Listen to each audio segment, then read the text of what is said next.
Hi guys, thanks for joining me today. Today I'm going to be doing a flip through / setup of my new homeschool planner in preps for the upcoming year. This doesn't start, technically I'm not going to start using it till August, but I'm going to be using it for some prep in July.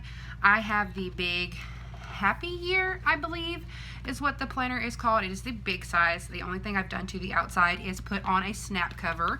It is the one that says this, but I just put that on the back because I wanted it nice and just colorful. I didn't want the words on the front.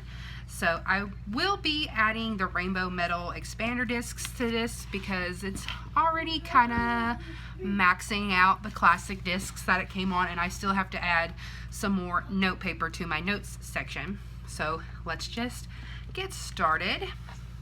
Again, this is just the cover. I haven't put my name. I typically put just like the Dunn family or something like that there.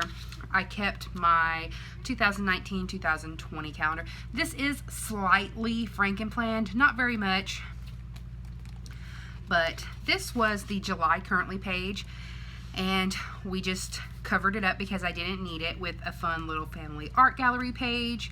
And then I have a folder. This is a recycled divider from an older teacher planner. I had a teacher planner in the past, and I just saved this divider and made it the divider for my notes section. I put part of the big monthly extension pack here. I'm going to be using the habit trackers. This part is just going to be for like an overall schedule, things like that. In here I just have some assignment half sheets, some regular half sheets, and then a little bookmark divider dashboard, whatever we're calling these now. These are from student teacher release a couple of years ago, not last year's, but the year before. I just have a few lined note pages and some project pages. I also have a couple of these daily to-dos in there from that big monthly extension pack. Again, another recycled divider from an older teacher planner. I thought this one was really cute and really funny because I love me some unicorns. This section is what I call my resources section. I keep some papers I printed myself.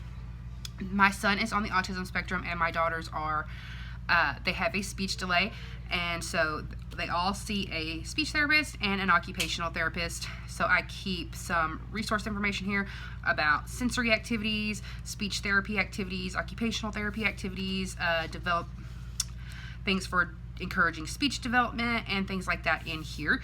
And I'm going to put an overall, just going to keep up with therapists' information and contact info and their therapy schedules in here. So I just print these and punch them myself to keep them in here just nice and handy. This is July. I kept the July monthly just again for prep and things of that nature.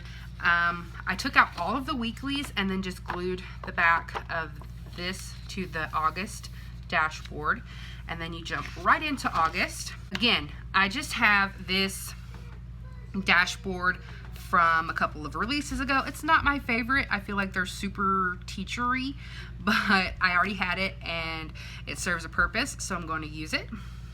So this is just the August monthly, and then you get into the weeklies. I chose this planner specifically for this lined vertical layout. This is lined vertical like Glam Girl.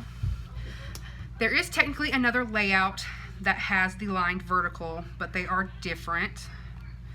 This is also technically a lined vertical layout. You have the color block and then just the lines. There's no other rows or column or rows to divide up the sections, but this lined vertical is my favorite. It's like Glam Girl, and I loved Glam Girl so much, and all of that. Plus this planner is super seasonal and super fun. I've never had a seasonal before. It's just really cute. It's not something I typically go for. Just give you guys an idea of some of the cute dividers. It's not something I'm typically drawn to, but I looked at, like I said, I've had a teacher planner in the past, and I pulled out on a layout and I looked at it again this year because there was a really super cute, soft, like pastel colored one this year in the new Happy Planner release. But I looked at the layout long and hard, and I just could not make it work. You guys, if you follow me a long time on Instagram, you know I've kind of struggled with planner piece, which I don't think planner piece is real, because I feel like you need to change your planning system as your needs change, but I've just never really found something that was 100% for me.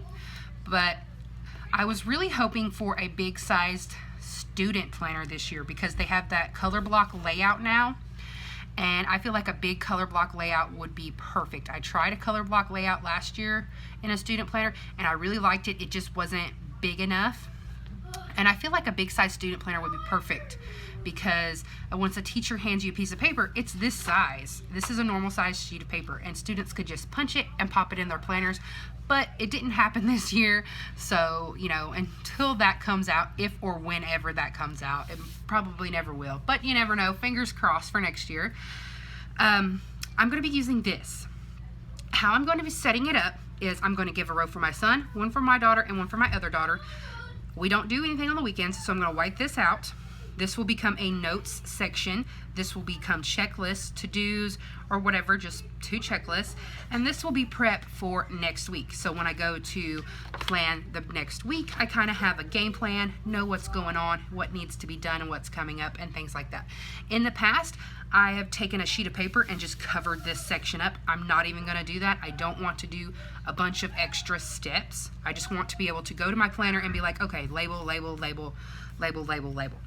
I don't want to have to add in a bunch of stuff, and white out a bunch of stuff, or cover a bunch of stuff up with extra stickers and things like that. That's my kids in the background.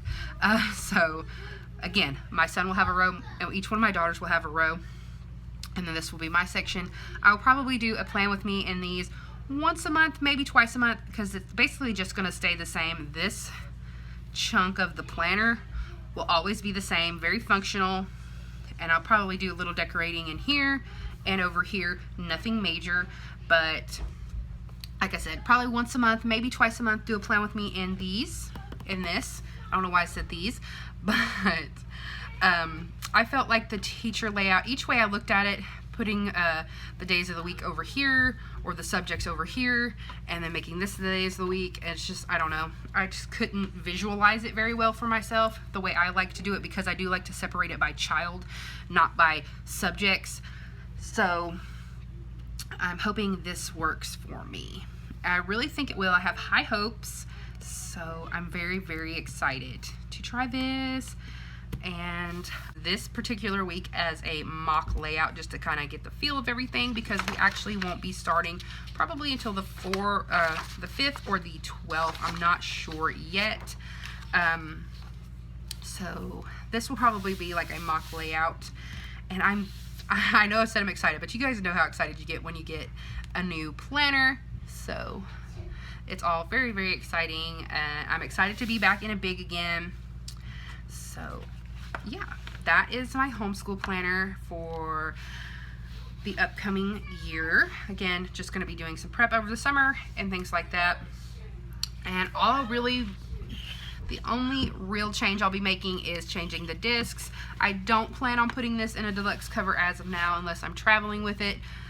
But that is it, and thanks for watching. Bye, guys.